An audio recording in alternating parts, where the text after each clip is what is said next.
Welcome to the Bible Savvy Podcast, a weekly conversation about how to understand, enjoy, and apply God's Word. It's time to jump into a new passage from the Bible Savvy reading plan.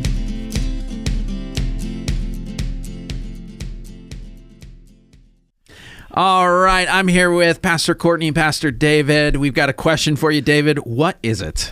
All right, this is a weird one, but to get things going, break the ice. What conspiracy theory in the world do you secretly wish were true, no matter how bizarre the conspiracy theory actually is? Oh my gosh. Yeah. This is ridiculous. Well, and my issue with it is that, like, you secretly wish were true because, again, there's so many that are like, I mean, they're interesting maybe, but like someone, is actually alive or, things like that.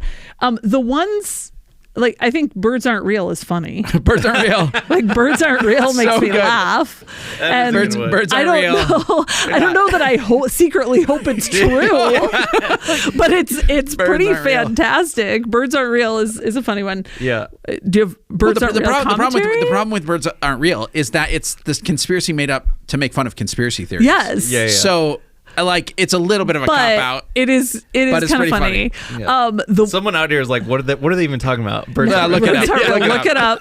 I mean, yeah, I don't know a lot of them, and I feel like if I secretly wish they were true, they're like super harmful. But oh my gosh, like super harmful. You went a much different direction. I mean, I don't know. Like, there's the whole Disney made Frozen, so that when people Googled Walt Disney Frozen, they'd stop the conspiracy theory that Walt Disney froze himself.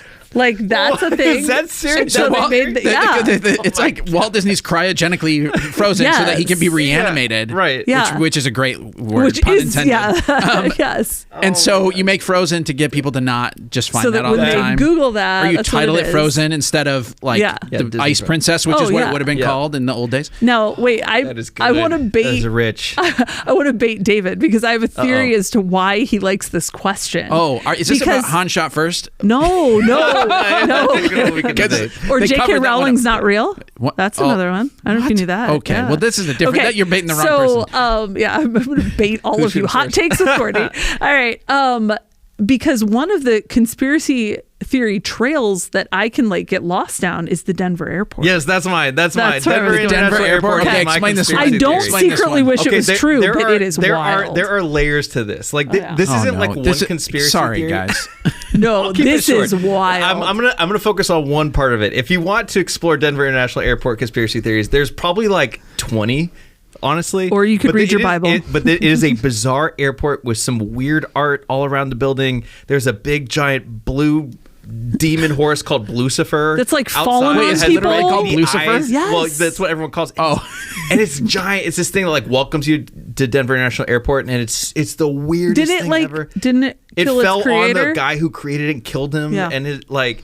And they still put. So it up. what's the actual theory? It's a weird place. But the whole place is like being created by people in control out there for various reasons. But my favorite part of this, this is my favorite part of the conspiracy theory, is that when they were building Denver International Airport, there was no construction crew that was able to do more than like a couple weeks worth of work, and then they'd release that crew and bring in a new crew. So the entire time it was being built, everybody came in and only built about 2 weeks worth of stuff, so nobody would actually know the totality of what's going on. So that the 9-layer underground bunker would not be known It goes about. underground, and there's all these like train tracks that go into like nothing that nobody really knows why they exist or why they're there. But the theory is that if the country went into some kind of big nuclear war or whatever, the president and anyone important enough to get a seat would basically fly to Denver International Airport, and there's a bunker hidden underneath DIA where he would essentially be safe. It's there's like a cornerstone that says something about the New World Order, and it's crazy. It is weird. Well, okay. So I don't even know if it's appropriate for the Bible Savvy podcast. All right, well, maybe don't look it up. I don't know. Okay, I'll go with mine. Loch Ness Monster. I mean, just the idea that there's like a dinosaur thing out there, like in all places of Scotland. Wait, that's a conspiracy theory? I thought that was so Michelle, when she was an English teacher, she would teach a speech unit. And her example speech was her making the case that the Loch Ness Monster was real, and it was like a persuasive speech or whatever. And so like she doesn't admit that she doesn't believe it. Like she's like, maybe I do believe that. So that would be the most fun, because it'd be like, look, there's like a dinosaur thing out there somewhere, you know. But the troubling thing about this is there are people out there who believe in conspiracy theories or have been sucked into things that they get kind of wrapped around, and it like becomes like too big of a deal in their life. It's not just like a weird, like, wouldn't it be crazy? Denver's strange, you know? Yeah. Like it becomes something that starts to be, I don't know, fearful and controlling and honestly discrediting for a lot of us who believe a lot of strange things. It's very true. You just add some extra ones. Yeah. All right, let's talk about a non-conspiracy theory, a real event. This is in Exodus. We're going to be in the end of chapter 13, and then we're going to read chapter 14 here. As always, if you want context on a book of the Bible, watching the Bible Project videos or reading the Introduction to a Good Study Bible is a great way to get started. Here's what's happened since the last time we had an episode. There's a lot of events that have gone on between Moses being called at the burning bush and the story we're about to read. Essentially, Moses, after being called by God at the burning bush, he goes to Pharaoh and confronts Pharaoh. And there is a lot that happens there. There are these signs and wonders, these plagues that happen, and eventually Pharaoh says, okay, fine, you guys can go, and he lets the people of Israel go. Again, lots of detail in there. Hopefully you have read it.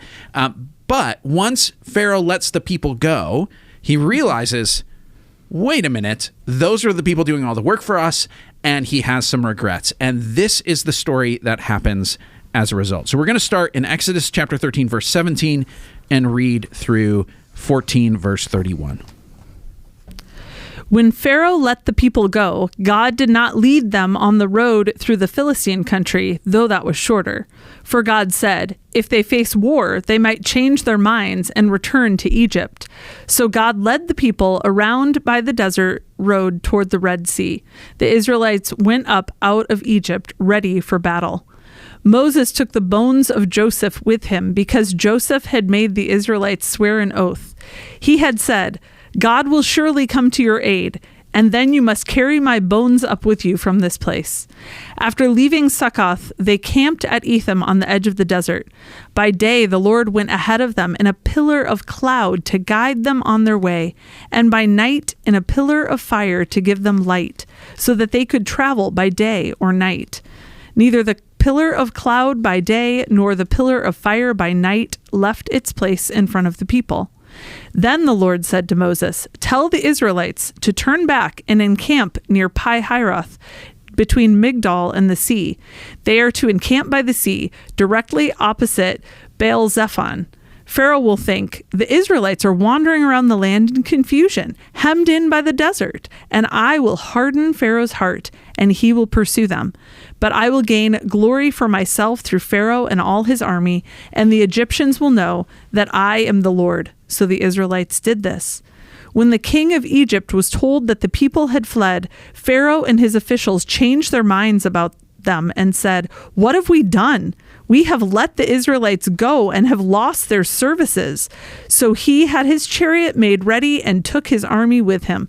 He took 600 of the best chariots, along with all the other chariots of Egypt, and with officers over all of them. The Lord hardened the heart of Pharaoh, king of Egypt, so that he pursued the Israelites, who were marching out boldly. The Egyptians, all Pharaoh's horses and chariots, horsemen and troops, pursued the Israelites and overtook them as they camped by the sea near Pi-Hiroth, opposite Baal-Zephon. As Pharaoh approached, the Israelites looked up, and there were the Egyptians marching after them. They were terrified and cried out to the Lord. They said to Moses, was it because there were no graves in Egypt that you brought us to the desert to die? What have you done to us by bringing us out of Egypt? Didn't we say to you in Egypt, leave us alone? Let us serve the Egyptians. It would have been better for us to serve the Egyptians than to die in the desert. Moses answered the people, do not be afraid. Stand firm, and you will see the deliverance the Lord will bring you today. The Egyptians you see today, you will never see again. The Lord will fight for you. You need only to be still. Then the Lord said to Moses, why are you crying out to me? Tell the Israelites to move on. Raise your staff and stretch out your hand over the sea to divide the water so that the Israelites can go through the sea on dry ground. I will harden the hearts of the Egyptians so that they will go in after them, and I will gain glory through Pharaoh and all his army, through his chariots and his horsemen. The Egyptians will know that I am the Lord when I gain glory through Pharaoh, his chariots, and his horsemen.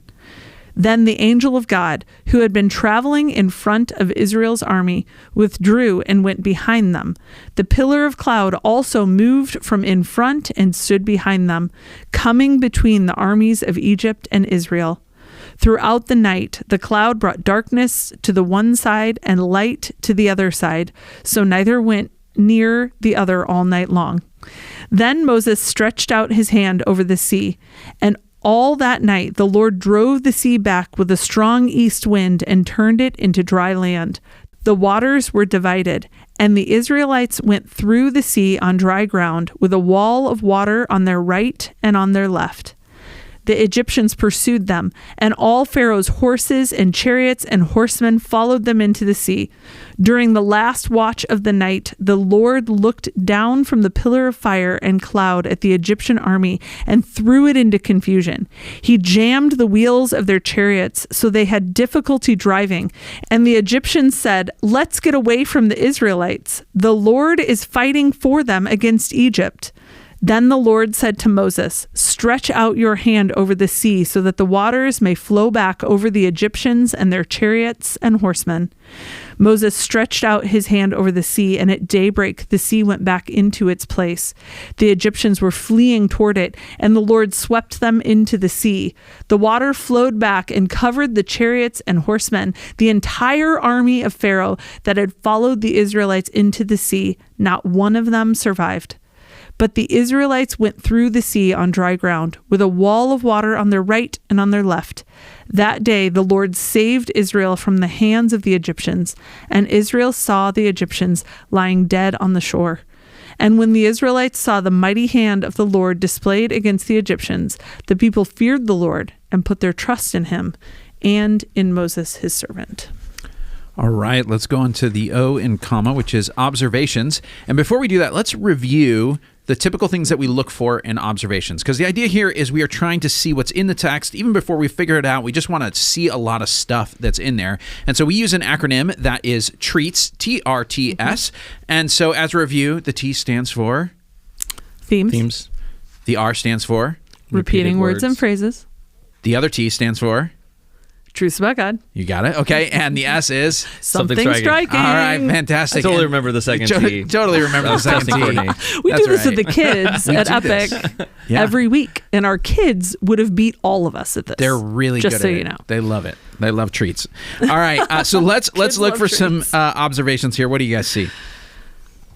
All right, something striking was the very beginning. For God said, if they face war, they might change their minds and return to Egypt. That statement felt huge to me. That God knew the state of the human heart. That when faced with trial and suffering, you might run back into your own slavery instead of face any possible suffering. That just felt I don't know. That felt significant when he said that. Yeah, it comes back again in a different situation. They don't see the Philistines and the war that might be there, but when the army starts approaching, it's, what is it, verse 11, right. They're terrified, and they say to Moses, was it because there were no graves in Egypt that you brought us into the desert to die? What have you done by bringing us out? Didn't we say when we were in Egypt, leave us alone, let us serve the Egyptians? It would have been better to serve the Egyptians than die in the desert, which is ironic because the whole thing that starts this is God's like, I hear your cry for help. I'm coming to rescue you. But as soon as it starts to be like, guess what? You might have to go face the real world. Yeah. It's scary. You know what I mean? And so you're right. That whole tension of, well, you want to be free, but freedom means suffering sometimes or risk. And so slavery, we choose. Yeah. Verse 19, Moses took the bones of Joseph with him because Joseph had made the Israelites swear an oath. They're carrying around a box of Joe's bones.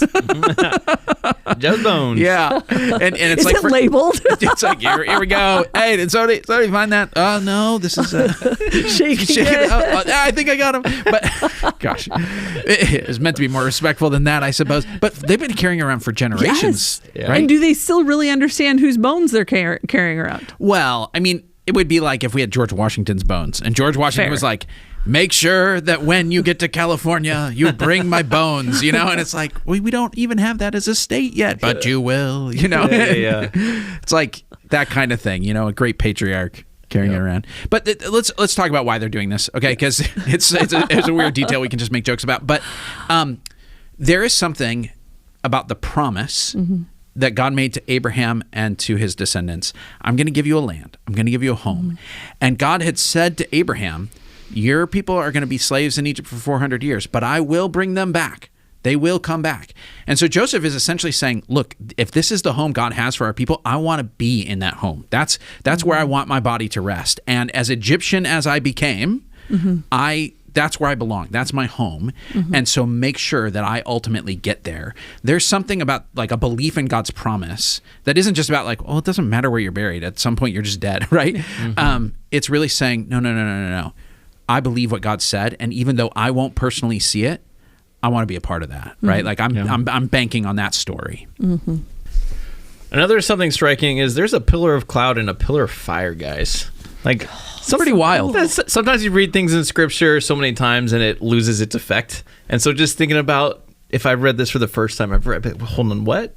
It's so cool, though. It is really cool. It's so cool. And my kids discovered the old movie Prince of Egypt this year. Oh, yeah. And so they have this like visually that, my kids are like watching this on TV and I'm like, this is pretty wild when you think about what this would actually look like to kids who are being rescued from Egypt, into the unknown. Yeah, I don't know if we're ever told like how big it is. You know what I mean? Like this is one of those questions you're like, okay, what am I imagining? Because I do imagine like Prince of Egypt, which is like big old massive thing or whatever. Yeah. But the whole way, I mean, we haven't read it yet. We will later this year. But like 40 years they walk around and it's leading them the whole time. Yeah. That's pretty amazing. Do you think in heaven there will be like an instant replay that we can watch? It'd be like, let's do this. Can you bring that up on the screen? I just love to see I just it. need to see. Like I want to see David and Goliath. I want to see a movie theater that you can go to. Like it's like epic moments it's like in an God's IMAX, history. like what's the or latest? virtual reality. I mean, who knows at this point, right? Oh, that's the VR in heaven. Like it's heavenly VR. Want to see some of these things. That'd be cool. All right, so I'm looking at this and I'm seeing this repeated phrase of the Lord hardened the heart of Pharaoh, which we have seen as we've been reading. We haven't talked about it on the podcast a little bit, but this it feels strange for multiple reasons. One is the people are free, and it seems like God's saying, you know what, I'm going to actually bring the threat back so that I can do this one more amazing thing.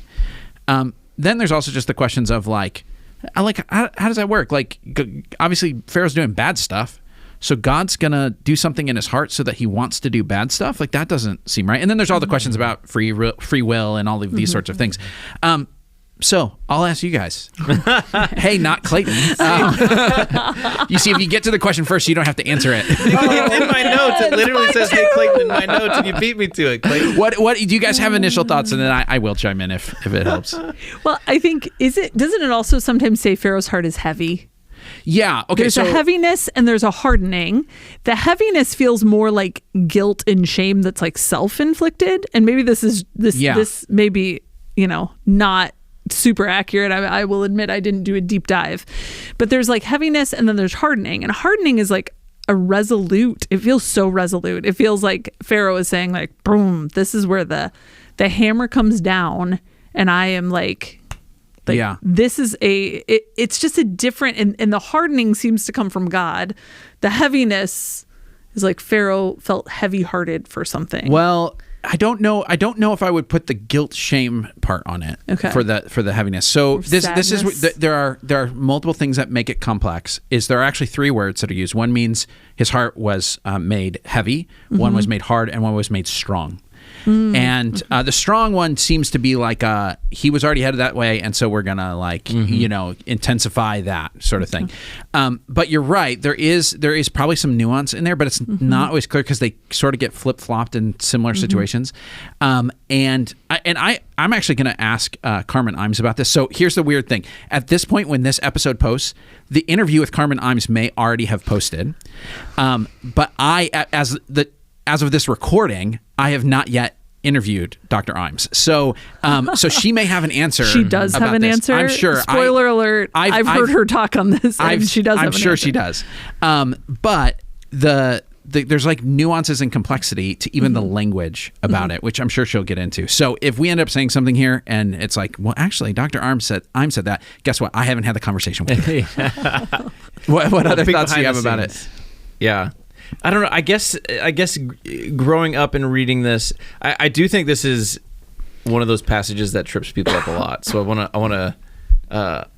want to say it graciously, but to me, I always thought of it as like Pharaoh had already made in his mind the decision. I mean, we've seen evidence of Pharaoh's evil multiple times. I mean, he treats the Israelites with evil.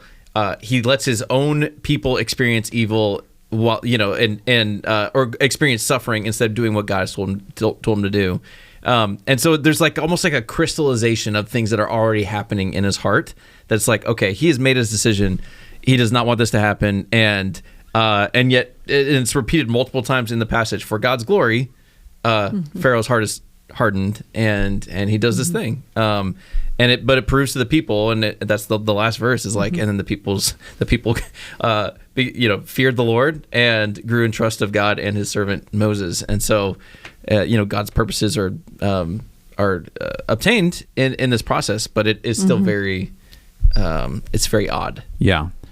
There is when people often look at, and I think you kind of alluded to this, when people will look at how the phrase is used across the book of Exodus, they'll note that early on, it more often says Pharaoh hardened his heart, right? Like so, like it was a self-inflicted thing, and later on, it more often says God hardened Pharaoh's heart. So there is that general sense of Pharaoh already wanted this. He was kind of, digging in on this motivation, and God just confirmed what he was already choosing.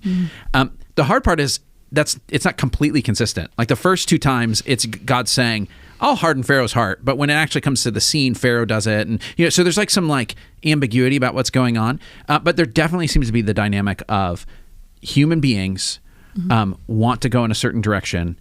And there are times when what God does in order to bring about consequences is to simply confirm them in those directions and let the self-destruction of sin happen. So Romans talks about he handed them over to their desires. That's what God does with sinful humanity. Yeah. Our desires actually are destructive to us. He knows it. And the actual punishment is pursuing those desires to their natural ends, which don't go well for us. So it seems like some of that's happening here. Yeah. But there's also just the mystery of God is actually, he's above the situation. He's the author, and he does actually have influence and ability to change hearts. And so what he does there feels strange to us because it feels like a violation of something. And yet every time it talks about God influencing the heart of a human being for good or for bad, it always ends up that human being then also gets the punishment or the reward for that thing. It's as if that person really wanted to do it. It's not against their will, it's with their will. And so even though there's mystery to God's will and human will, what ends up happening, what God brings about is not something where Pharaoh's like, I didn't want to do it and then I had to. Like it's Pharaoh gleefully saying, no, I'm going to get those slaves back. And so it really kind of exposes the reality of what's going on there. I'll add this. Okay, so this is going on to another phrase that's in there. Yeah. God did it to get glory out of Pharaoh. And that almost bothers us more. It's like God made Pharaoh do something that was bad. That seems weird. But he did it so that God could get glory. Like, look at God. Isn't he great? Like, okay, a couple of things to think about. Yeah. Getting glory means God gets put first. Right? So that's like a simple way of thinking about it is God being preeminent first, the highest, the best, the biggest, you get the most attention. If God is not the one receiving glory, something else will. right? Like if God isn't the highest and the first, something else will be highest and first. And the most dangerous thing to happen to a human being is for something less than God to be highest and first. So the very best thing God can do for a group of people is to say, whatever you thought was highest and first, I'm going to kick it out and expose that it definitely is not highest and first, so that you see that I am. Because otherwise, if you put Pharaoh, who's at the highest, or money that's the highest, or whatever it is you think is the highest, that thing will then dominate your life. You will be a slave to whatever that is. Yeah. And so if God doesn't get glory over Pharaoh, then Pharaoh continues to dominate their lives. Yep. And so that's part of the motivation there. It's both because God deserves it, but also because it's good for you if you know who's at the top. No. And for the guy who was saying, hey, were there not enough graves in Egypt? Like, we wanted to stay there. I wonder, on that last verse when they're like, oh, and then they feared the Lord and trusted in him. Like, I'm trying to picture that guy, responding after, like, oh, yeah, God got the glory, and now God is first. He realizes, hey, Pharaoh has no power compared to Yahweh. Yeah, that's right. Yeah.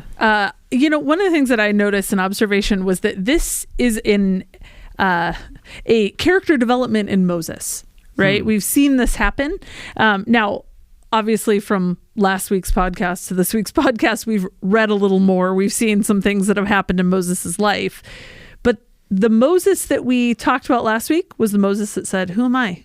What do you mean? What do you want of me? And was very like, I don't know if I can do this. And this Moses stands up and says, do not be afraid. Yeah. Stand firm and you will see the deliverance of the Lord. The Lord will bring you today. The Egyptians you see today, you will never see again. The Lord will fight for you. You need only be still. Like, that's the I am. That's the Moses who says, I know who this is. Yeah. And Yep. It's awesome. Yeah, I had that written down. It's like a completely different Moses than we saw 11 chapters before this. It's like it because we only we record once a week, so it's kind of like, oh my gosh, what happened in the last week? This is crazy. I need to go back and read it. But I think you're right. I think it is a different Moses, and it's Moses prepared to take his people into the wilderness to finally lead, because he finally realizes it's not about me. It's the question was, does God go with me? And it's the Lord's going with us. The Lord will fight for us. Yeah, there is a little bit of the climactic superhero moment, you know what I mean, where you see like the superhero struggle in the first act of the movie, and they're like stumbling through it and like, oh no, and then they finally get the like moment at the end. The hero's journey. It's the hero's journey. He's coming back home. Although oddly enough, the whole point is, so Moses, you don't actually have to fight. Like Moses is like, and it's like, I raised a stick. You know what I mean? Like, and God's fighting. But like the most glorious thing for Moses, like the most awe-inspiring thing of seeing Moses do this, is that he completely trusted God to do all the work, right? Like, just be still. Let's do this. Here, this is the most motion we need, you know? And he's gonna clear the way. And so there is something like beautiful about the non-heroic nature of biblical heroism. You know what I mean? Like, it's just it's so cool. Well, that was so. My next observation ties into that, but in verse 15, right after that, it says, "Then the Lord said to Moses, 'Why are you crying out to me? Tell the Israelites to move on.'" Like, there's a little bit, like, if you read it in a certain tone, it could sound dismissive, like, oh, why are you crying to me? I don't know, like, but I think there's like why are you concerned? Like, I'm in control of this whole situation. Do you not see the pillar of fire and the pillar of cloud? Like, do you not see what we've done already? Did you see the plagues? Did you see the Passover? Did you, like, why are you crying out to me? Just tell them to just move forward. Like, there is a level in which it says, like, we need only to be still, which I think is very true. But there's also a sense in which God's saying, hey, you don't need to fight. You just need to keep moving forward. Yes. Right? Like, it's not just like be lazy and dismissive of what's happening in your life. He's saying just keep taking a step forward, just one foot after the other. And then I'm gonna take care of everything else, right? Like, that, to me, that was a beautiful picture, because sometimes I struggle with that verse 14 of like, what do you mean only be still? Like, do nothing? Like, just sit on my hands? Or like what? You're not a guy who sits still very much. Save it for the application, David. You're taking my whole stick. Spoilers. But I do like that. Like, why are you crying out to me? Just move forward. Yeah. There's this. I'm seeing that tension in here. There are things about faith that are a matter of stopping and being still and resting and relaxing. Not relaxing in the casual sense, but like I don't have to strain. But then there's also the things that it almost requires more courage. Like oh no, we've left Egypt. We are finally free. Yep. And I find this very scary. Or we're going to have to, God's going to part the sea. I don't have to do anything. I don't have to push on the water at all. Mm-hmm. But I got to walk in between these walls. You know what I mean? Like there's some things about it that are both liberating because it's not on you, and absolutely terrifying because you have no control. You know what I mean? Like you're going where you're led. And for sure.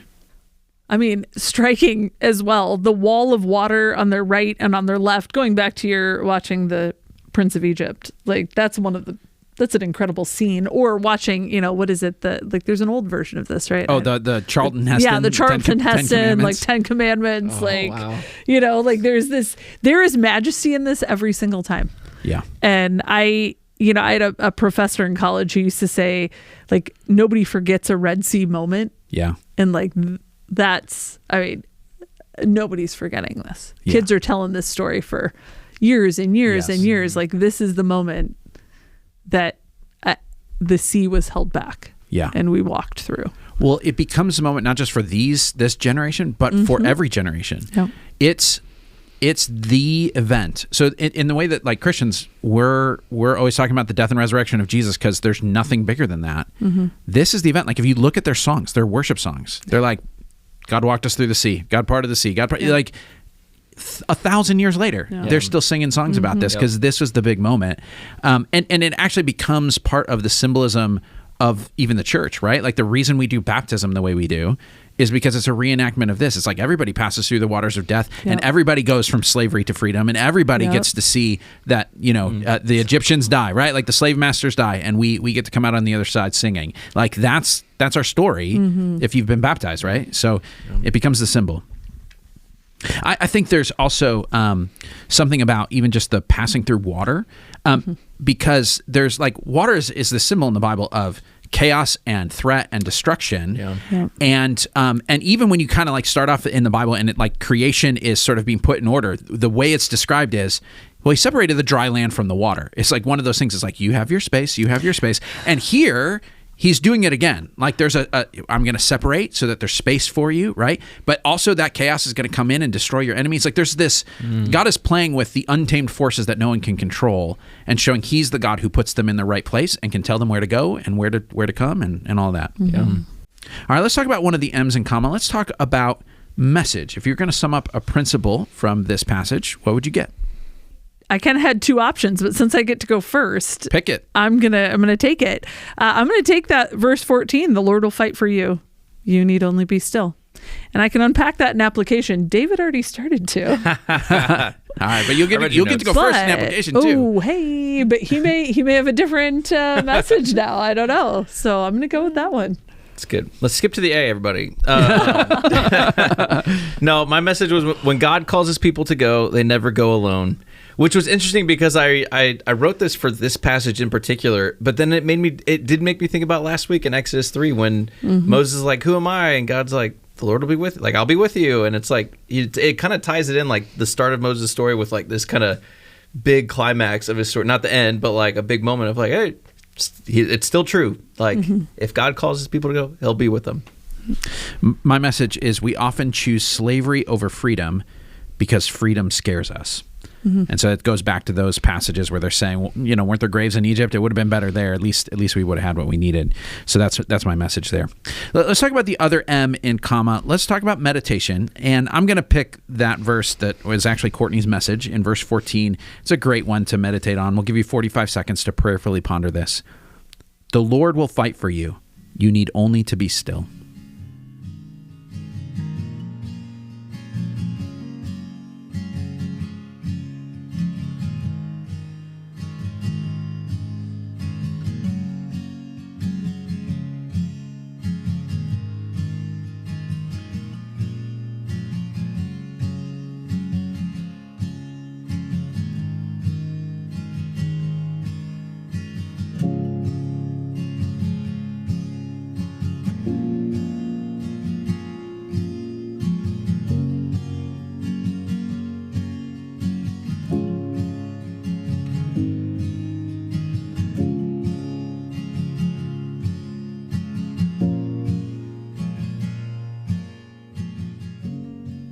All right, let's talk about the A and comma application. Courtney, go ahead and get your piece.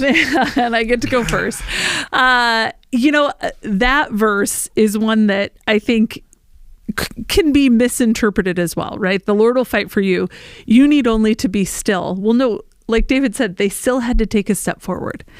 And I think fighting is so active. Sometimes we fight for things. I'm a fighter. I gotta say, I just have it in me. I will fight for things. I like to advocate for people, like to advocate for myself. And sometimes I can do that in such a way that I need to let go and let God do the fighting. But the stillness piece, it doesn't mean I just have to sit there. I have to move forward in it. And so often I hear people saying, I'm gonna pray over a decision I'm making or something like that. And sometimes I think we're still for too long. Like we sit for too long, and we need to take action. We have the courage to take action. And I think there's something in that verse to say, like, have courage, be encouraged by the way that the Lord will fight for you. And you need only to be still is really more of, you're going to have to take some steps forward, but you do it with him. You do it on his command. You do it with a stillness and an inner peace and an inner stillness that shows trust in who God is, that shows that the next step, you're trusting him for the next step rather than relying on your own fight to make things happen. So for me, the application is, sometimes I need to just have that calm, quiet confidence in God that he will do good in the end. And I need to let my own fight down, but still step forward in the things that he's calling us to do, whether they're scary or not, but to be still in my heart and to be able to step forward in those things. Courtney, I'm honored to have a similar application to you. I don't know why this was an issue to begin with. All right, so my message was, when God calls his people to go, they never go alone. My application is stay in my lane, to keep moving. Is this about zipper merges again? No, it's a running analogy. It's a running analogy. Yes, stay in my lane, track or something like that. Stay in my lane. Keep moving. Let God do the fighting. So again, same thing. When God says, why are you crying out to me? Tell the Israelites to move on. I think about all the major issues in my life that I've faced happened because I tried to get into God's lane, right? Like I got out of my lane. I said, I don't fully believe that God is going to fight for me, and I need to work extra hard at worrying, stressing, getting anxious about these situations, controlling the variables, grabbing the bull by the horns, saying, this is mine. Every single issue I can trace back to just pride and thinking like, no, God's asleep, I need to fight, or I can't just move forward, I need to defend this. And it's like, man, once we realize that we are not God, and he just needs us to keep taking steps forward and be faithful to what he's called us to do, everything just seems to get a little bit more simple, a little bit more restful, a little bit more peaceful.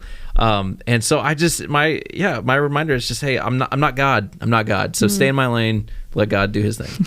Yeah. I'm just glad I've made this a running podcast. My message was that we often choose slavery over freedom because freedom scares us. And so the application is really to pay attention to when I'm slipping back into slavery and to recognize some of that is because the freedom is hard. And so there's discomfort to doing what's right and not going back to old habits and mindsets and behaviors. And so to pay attention to that, and in some ways to recognize, okay, this is my form of slavery. These are the places I go to that I've wanted to be free from. These are the things that I don't want to be controlling me in my life. And to almost like when I recognize that that's happening, to call it what it is, to say, that's going back to Egypt, or that's stepping back into slavery.